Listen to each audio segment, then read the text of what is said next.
refuse to lose. I'm built to win. Applied myself, I filled it in. No time for the doubt, they counted me out, I'm getting it in. Yeah. No time for no loss, I'm paying the cost, I'm in it to win. Yeah. Refuse. Mine, it can't be diffused. If you ain't thinking the same, then we playing by different rules. You can't see the vision, we living at different views. Until we complete the mission, keep getting up, never snooze. I walked a mile in my shoes, had the mind of a fool, chasing diamonds and jewels. Trust me, I was confused. Started minding my business and used my mind as a tool. Ended up finding my purpose and found the time to get to it. They told me I couldn't do it, they told me I couldn't make it. They sold it, could never break it. That's sadly mistaken. I need a piece of the pie, I want it so bad I can taste it. They told me like Toby, keep on running toes, they gon' take them. Refuse to lose, built to win. Applied myself, I filled it in. No time for the doubt, they counted me out, I'm getting it in. Yeah. No time for no loss, I pay for the cost, I'm winning to win. Yeah. Refuse to lose, I'm built to win. Applied myself, I filled it in. No time for the doubt, they counted me out, I'm getting it in. Yeah. No time for no loss, I'm paying the cost, I'm in it to win. Yeah. Refuse. Welcome back to CTC. I'm your gracious host, Carl, and I'm back with another episode. And today, we are doing our week in review this week in college basketball, March 2nd to March 8th. Before we get into it, I'd like to say, man, shout out yesterday, man. Went 6-1 on the Pick'ems. Can't lie, my one loss was the Purdue-Wisconsin game, and I show it to you right here. I had Wisconsin written down. I had them for the upset. What made me change it was I forgot Nolan Winter got hurt versus Maryland, and then when I looked up the injuries, I seen it, and I was like, oh yeah, he did get hurt versus Maryland. So I changed it because the Nolan Winter injury, which he did not play, from Wisconsin. I don't know if from Wisconsin to Purdue because of the Nolan Winter injury. But it is what it is. We still went 6-1. Could have went 7-0 with two dogs, but we got one. We got the Vanderbilt joint. So shout out to Vandy for getting that done. But yeah, so my pick'em is currently 55-34. Man, it was at a point in time where we was 39-33, and now we picked it up and gone 55-34. Hopefully we can remain this hot because the pick'em is done for the moment until tournament time because I'm picking bracket winners, so I'm not doing daily games anymore for the current moment. Maybe I might do some here and there. I might pop in, pop out. But for as of right now, the pick'em is on hold until tournament time, both NIT and NCAA. So regular season, we finished 55-34. So I'm happy with that. But anyway, this week in college basketball, let's get started with shouting out some regular season winners. These are guys that clinched their conference championship in terms of the regular season. Not the tournaments yet. That will be announced later on at the end of the episode. But first, we got the Miami, Ohio Red Hawks. They finished the season 31-0 and clinched their first night title since 2005, beating Ohio in a building where they haven't won in 15 years in overtime. So shout out to them. And real quick, I do want to talk about that actually, since that was a big point. So at the end of the game, Miami of Ohio, they, did some things. They're talking to the fans. They're flicking the fans off the University of Ohio. And a lot of people made a big mess about it on Twitter. But me, I actually watched the game. And I remember a little bit later in the second half, I think it was like 6 minutes left. They had to stop the game while Miami of Ohio was going to the free throw line because a fan threw something at their head coach, Travis Steele. So, in my mind, players don't forget that. You're on the road, rivalry game, intense rivalry game, trying to win it all. And in the midst of that, fans is throwing stuff at my coach. Yeah, I'm going to feel some type of way about that. So, I wasn't mad at them personally. Hey, y'all want to throw stuff at my coach? We beat y'all, da-da-da. I mean, some people ain't like it, but now if it was just on some regular, the game went regular, we won, then they did, I'm like, all right, cool, maybe a little uncalled for. But you throwing stuff at my coach. So, I mean, at this point, I ain't mad at them. But shout out to them, finishing 31-0. First MAC team to have a undefeated regular season. Third team in the last 35 years to finish undefeated in the regular season. And again, their first MAC championship since 2005. Now they're looking to try to win a MAC conference tournament championship this weekend. So shout out to them. And we'll move on to the next one. I know I spent a little time on that regular season champ, but there was a lot to talk about with them. We got Florida. Florida wins the SEC title. It's been the first time in a long time. First time, I think, since Billy Donovan, I believe in 2014. I'm not sure, all the way sure on that. But last year, like I said, they came in second place. They were behind Auburn. This year, they win it outright. So shout out to Florida for winning the SEC championship. Next, we have Arizona. Arizona wins the Big 12 championship this week as well. Shout out to Coach Tommy Lloyd and the Wildcats for getting it done. I don't know why my computer just did that. But shout out to them. That was a great accomplishment. It was a tough league. I mean, you had Houston. They were doing well. You got Iowa State. They were in the mix for a while. Texas Tech, which they lost to BYU. But they were in the mix for a while. Kansas, which really wasn't in the mix after a while. But, yeah. Shout out to them for that. Next, we have St. John's. St. John's won outright the Big East in a shocker because I talked about shout out to you. I don't know what this is, but shout out to you. I talked about UConn and Marquette, not about the game and like breaking it down or anything or like previewing it or telling about players or anything. But that Saturday I did talk about how Marquette just UConn just needed to beat Marquette on the road to at least claim a share of the Big East. But Marquette upset UConn.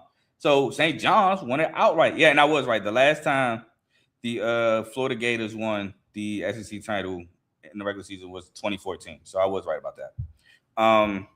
But yeah, shout out St. John's for winning it outright. Shout out and congratulations to Stephen F. Austin. They won the Southland outright. So congratulations to them. Congratulations to Utah Valley, who won the WAC outright yesterday. So congrats to them. Congrats to UC Irvine winning the Big West outright. I figured the winner of UC Irvine, UC Sun, will win it. But Hawaii, man, at home against Long Beach State to win a share of the Big West, and you kind of get dominated. Can't lie. It was very surprising. But shout out to the Anteaters for winning in overtime against UC Davis at home. So it was looking ugly. It looked like UC Davis might come in there and win it, but they got the job done at overtime. Appreciate you again for subscribing. I mean, not subscribing, but for watching. Please like, comment, share, subscribe, man. But got some more winners to shout out. We got St. Louis and VCU actually tied for the A-10 conference championship. St. Louis actually lost 3 of their last 6. They went 3-3 to end the last 6 games, and that's what caused VCU to tie with St. Louis. And VCU got a big win against Dayton on the road, causing them to tie for the A-10, win a share of it. University of Southern Florida won the American, and I'm so happy that they won it, man. Salute to them. I hope they win the American Championship, the tournament. Yale wins the Ivy League. So shout out to Yale, an Ivy League powerhouse. We have Howard University, DC, wins the MEAC. So shout out to them. Utah State beat New Mexico Saturday, like I predicted, to win the Mountain West. San Diego State did handle business against UNLV on Friday, but unfortunately, they needed New Mexico to beat Utah State for a 3-way tie. But Utah State won it outright. And East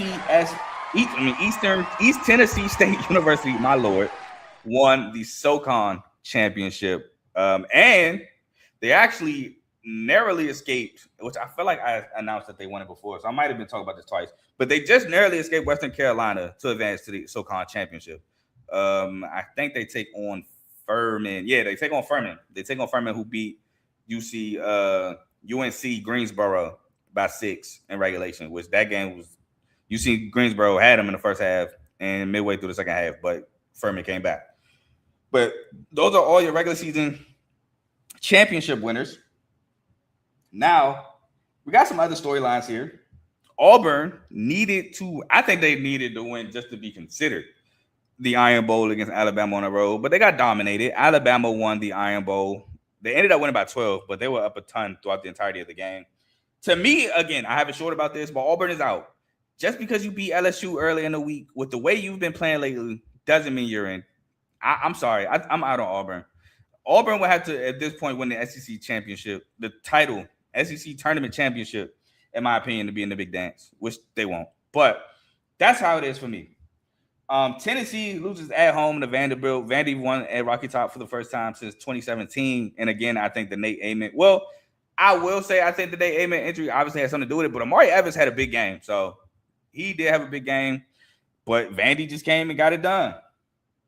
TCU ends the regular season winning 5 straight, beating Cincinnati, which should safely, in my opinion, put TCU in the tournament. The way they've been playing last February, winning 5 straight. Again, wins against Iowa State, a win against Texas Tech. So I think they should be in. Them and Cincy, that was a huge resume game for both of them, and for TCU to win and win by double digits, that was huge. Marquette upsets UConn, which I talked about, again, costing UConn a share of the Big East title.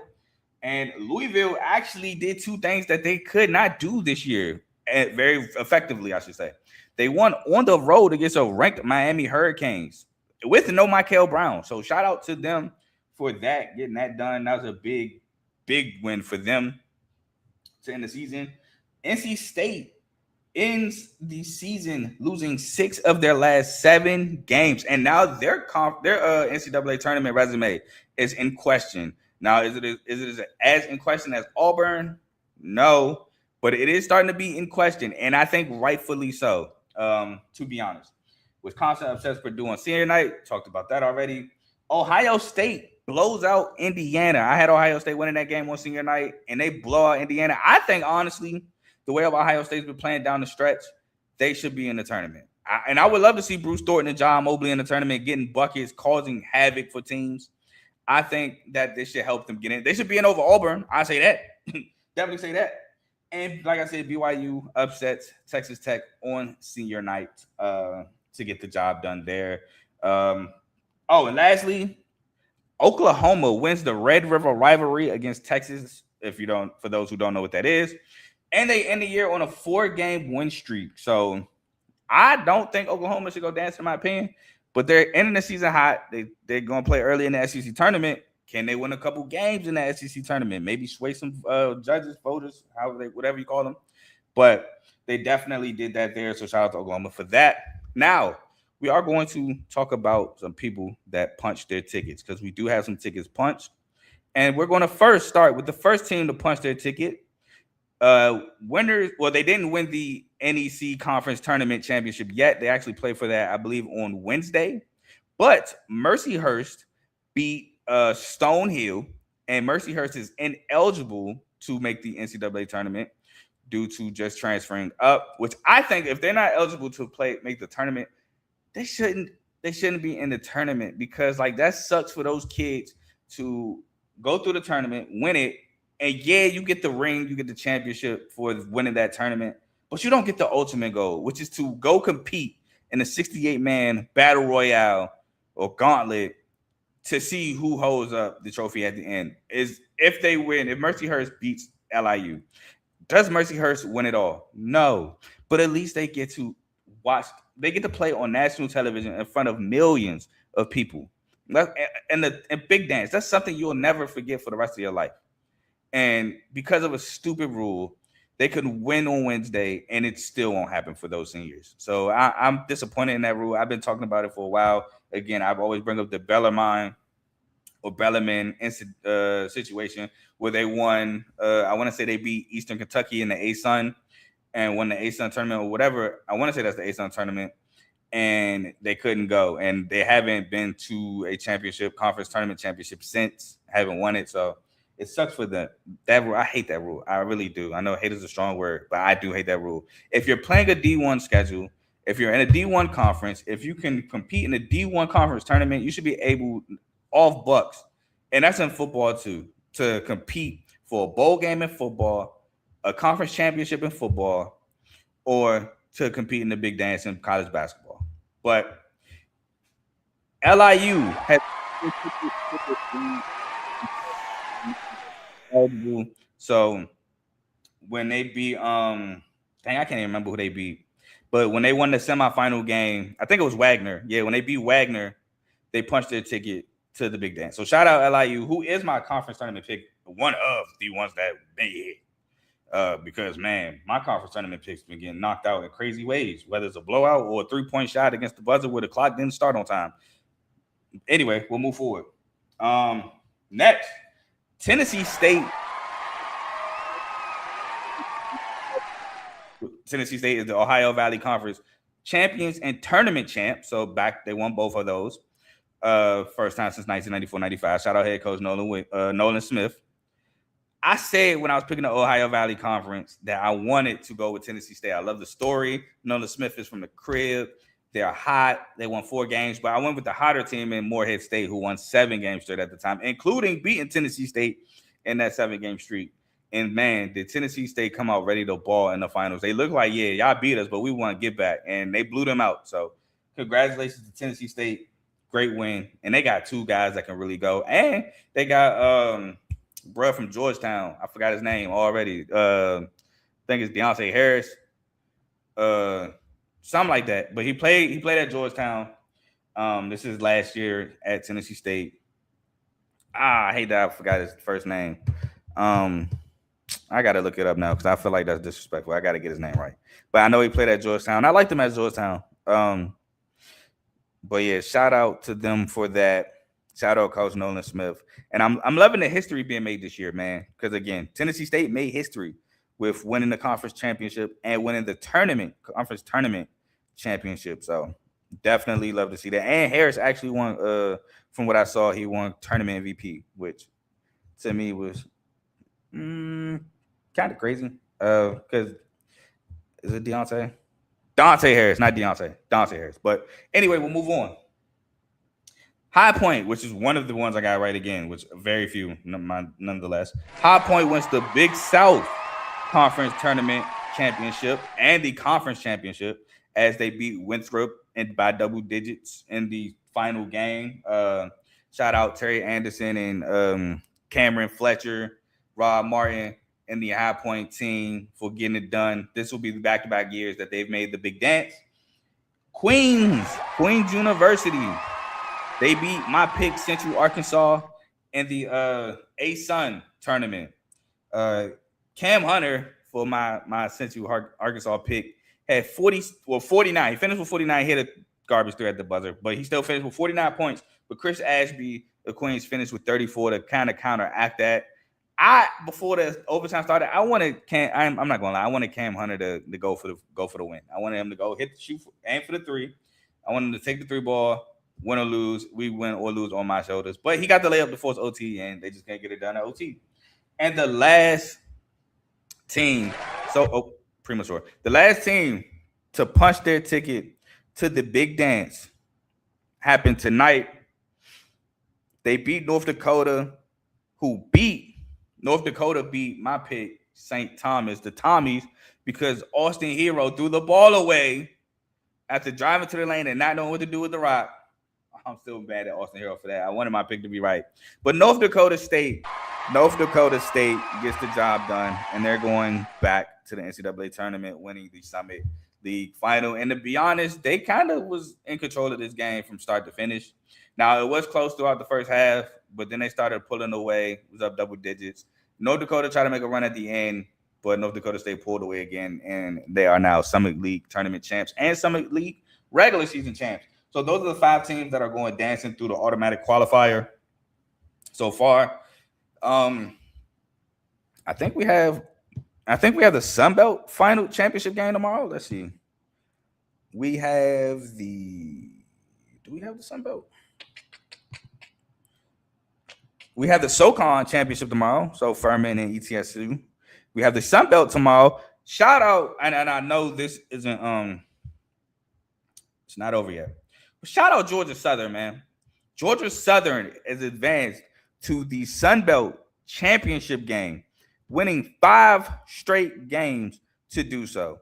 They beat Old Dominion in the second round, blew them out. They beat Arkansas State, who was my pick, by 3. In the third round, they beat South Alabama by 11 in the fourth round.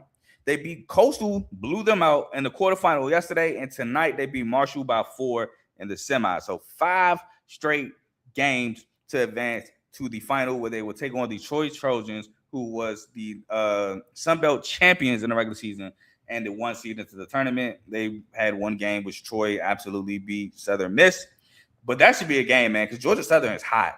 And I took Georgia Southern plus the points the last 2 days, and they've been a wagon. So I might be taking the points with them. But we should have 2 more tickets punched tomorrow, the Sun Belt and the SoCon. We got some semifinals tomorrow. We got the Horizon League semis tomorrow, and we got the WCC semis tomorrow. So tickets are being punched fast. So make sure you're looking at those. But I did want to give some love to Georgia Southern for making a run. Oh, I forgot one. Let me put my banner back up here. How can I forget the UNI Northern Iowa Panthers punched their ticket today? So 6 teams. My fault. They won the Missouri Valley Conference Tournament Championship today, beating UIC, University of Illinois Chicago. They won that wire to wire. Trey Campbell, 4-year UNI player, monster game. 23 points, 25 points. He had most of them in the second half, hitting big time threes when they needed them. Northern Iowa is back to the dance since Paul Jesperson and Seth Tuttle and them. I think 2014. I think that was the last time they made the dance. But man, I remember being in college watching UNI, and somebody like, man, you watching UNI? Like you went too deep. But they made the dance, and I like the team. So shout out to them for that, Coach Jacobson. Man, I was happy for them because not only I'm not a UNI fan in terms of like that's my favorite team or nothing, but I watch UNI a ton. Like every year, I make it my mission to watch UNI basketball because I like watching UNI. I just like the coach. I like the way they play. And they're the first team in the Missouri Valley Conference to win 4 games in 4 days to win the tournament and make the dance through winning 4 games in 4 days. So definitely got to show love to the UNI Panthers. I can't believe I forgot to mention them on the tickets punch. So I'm gonna give them another round of applause for making the dance there. But yeah, that's a great story. I mean, again, some more history being made in this season, man. I love to see it. Definitely love to see it. I'm trying to make sure I find the actual roster because I want to bring up the names from that team that made that dance because, man, that team to me was really good. I think that's the team that ended up blowing that multiple-digit lead to Alex Caruso and Texas A&M in the tournament where that game should have been won. They should have easily had that game, and they ended up blowing it. This is the tournament. Okay, so they made the tournament 2014, 2015 with Seth Tuttle, and then lost to Louisville. The 2013, 2014 team did not make the tournament. So the Seth Tuttle team lost to Louisville by 13 in the round of 64. I forgot the round of 68 is technically the first round. What I'm trying to figure out, though, there was a team that lost to Texas A&M where they should have won. Maybe that was the team next year. This is my guy, Wes Washpun. I used to mess with Wes Washpun a ton at UNI. Yep, Wes Washpun and Paul Jesperson, the team that lost the overtime to Texas A&M. They beat Texas. They lost to Texas A&M the next round. They shouldn't have lost. They should have made it to the Sweet 16, but they ended up blowing the game. I think this is Matt Bohannon, if I remember correctly. Yep, Matt Bohannon. Yep, that's the team. But anyway, that is all I got for y'all today. I'm sorry, I just went down the memory lane, nostalgia, and all that, but that is all I got for y'all today. So please like, comment, share, subscribe if you haven't already to the channel, excuse me. It helps the channel, helps the network. Speaking of, we are a network. So we have the main show featuring Joe Tomo and Dave. They go live Mondays and Thursdays from 7 to about 8:30. So make sure you tune in to them. We have Unfazed, who should be going live this week because we got some NBA and NFL topics. I know my Pistons about to be a topic. We just lost again, so I know we're about to be a topic. But make sure you tune in to Joe and AJ when they go live. We got the BWT, Baseball with Teddy. Teddy's been going live late, recapping the World Baseball Classic.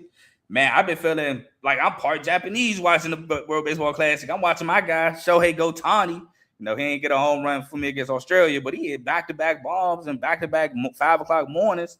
feeling part Japanese. I ain't got no Japanese in my blood, but I'm a huge Ohtani fan, so and I'm always repping USA as well. But my boy Schoolball, man, he got shelled first pitch, but then he responded with a 3-pitch strikeout, and the rest was history. But shout out my boy Schoolball. He's teasing y'all, by the way. I don't think he's pitching again, but he's teasing y'all with that answer. But next, we got FFC Fantasy Football with Coach Coombs. He just dropped some rankings. Be on the lookout for his episodes. Free agency actually starts in 2 days, this Tuesday. So be on the lookout for content from him. We have RBO, Real Ballers Only, featuring Vaughn, NBA show. So just be on the lookout for him whenever he drops an episode. We have Dave's Doghouse, highlights and lowlights of sport. We have In the Red Corner, who just dropped the episode today. They drop episodes on Sundays, not every Sunday, but when they do go live, it is on Sundays, and they go live around 6:30.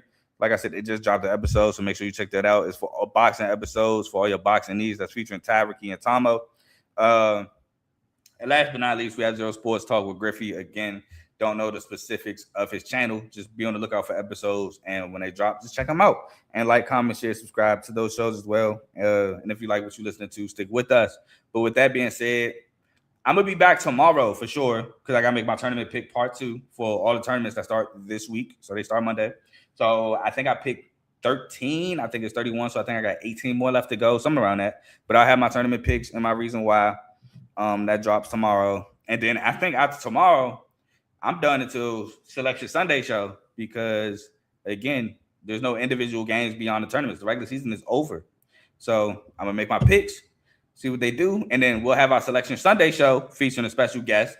I had to make sure that he's still good to go. I have not checked in with him again, but hopefully he's able to go Sunday, and that should be fun, man. We have a bracket in less than 7 days. I mean, it's Monday now, so about 6 and some change. We got a bracket. So y'all enjoy the Santa Clara Pacific game that's on right now, if you choose to. If not, enjoy the rest of your night, and I'm gone. I'll see y'all tomorrow. Peace.